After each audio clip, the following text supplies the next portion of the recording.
आज हैं हम बिलारी विधानसभा के मोहम्मद इब्राहिमपुर गांव में। मोहम्मद इब्राहिमपुर गांव वर्तमान में विधायक हैं मोहम्मद फ़हीम, उनका पैतृक गांव भी है और 28 वर्ष बाद इस गांव की प्रधानी चेंज हुई है। और आज हमारे बीच में मोहम्मद साजिद जो वर्तमान में प्रधान है, 28 वर्ष के बाद इस गांव की जनता ने प्रधानी चेंज की। जानते हैं उनसे इस चुनाव के बारे में उनके विचार। जी, आपके गांव में लगभग 28 वर्ष तक दूसरा प्रधान नहीं बन पाया या नहीं बनने दिया? अभी तक बनने नहीं दिया। लोगों ने प्रयास किया बनने का? हाँ, प्रयास किया। उनके बाद धांधलीबाजी करते थे, बूथ पर से मार के खेत देते थे उन लोगों को। बीसी में आई कर कई बार, ये बीसी खुद बन चुके। ये कहते हैं कि हम झोजे हैं, झोजे नहीं हैं। मैं भी उसी बाप की औलाद हूँ, मैं भी इब्राहिमपुर का तुरक ही हूँ। हमारी बिरादरी तुरक है, झोजे नहीं है। कि सब जाली इन पे सर्टिफिकेट है, ये सरकार ने कैंसिल भी कर रखे हैं और मुकदमा कई दफ़े हार चुके हैं। ये तो जाली बनाते हैं सारी बात। अब लोग खड़े हुए इलेक्शन में, कमज़ोर आदमी खड़े हुए।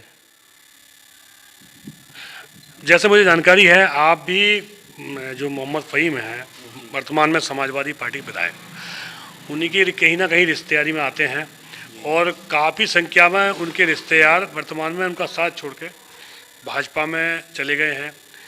और आप लोगों को क्या ऐसा कारण रहा कि आप लोगों को अपना रास्ता बदलना पड़ा? रास्ता बदलने की यही बात है, बढ़िया सरकार है, गरीबों की सुनी जा रही है, महीने में 2 बार राशन मिल रहा है और सबका कोई भेदभाव नहीं है। हिंदू मुस्लिम का कोई भेदभाव नहीं है उस सरकार में, सबकी बराबर सुनवाई होती है। प्रधान जी, आपने जो इलेक्शन जीता, काश समाजवादी पार्टी की सरकार होती तो आप चुनाव जीत पाते क्या? ना समाजवादी की होती ना जीत पाते। हम तो लड़े बीजेपी से हैं, बीजेपी के बन के लड़े हम तो, और बीजेपी के साथ हैं, बीजेपी का समर्थन कर रहे हैं। गांव में सारे वोट बीजेपी के हैं। पूरा गांव आपका मुस्लिम आबादी है और आपको कहीं भेदभाव इस सरकार में, इस सरकार की नीति में लगता है कि आपके साथ कोई भेदभाव होता है? ऐसा कुछ इस सरकार में कोई भेदभाव ना होता है। इस गांव का इस बार क्या रुझान है यहाँ से? इसका ये रुझान है भैया, बीजेपी को कामयाब बनाना है, कमल के फूल पर मोहर लगानी है। आपके गांव से आपके मतलब के हिसाब से भाजपा के वोट ज़्यादा रहेंगे? क्योंकि मुझे लगा 2 ही ज़्यादा आपके यहाँ पे हैं, जो जैसा आप बता रहे हो, भाजपा और समाजवादी। तो किसका पल्ला भारी रहेगा यहाँ पे इस बार? भाजपा का रहेगा, भाजपा। अभी बैठे थे हम तो बात चल रही थी कि आपने मस्जिद के द्वारा ऐलान भी लगवाया है कोई फर्जी वोटिंग ना करे और गांव में शांतिपूर्ण बिना डर के साथ मतदान हो। मेरा पहले भी यही कहना रहा था, जाली वोट कोई नहीं डाले। पहले जाली वोट पड़े तो हमने पकड़वाए।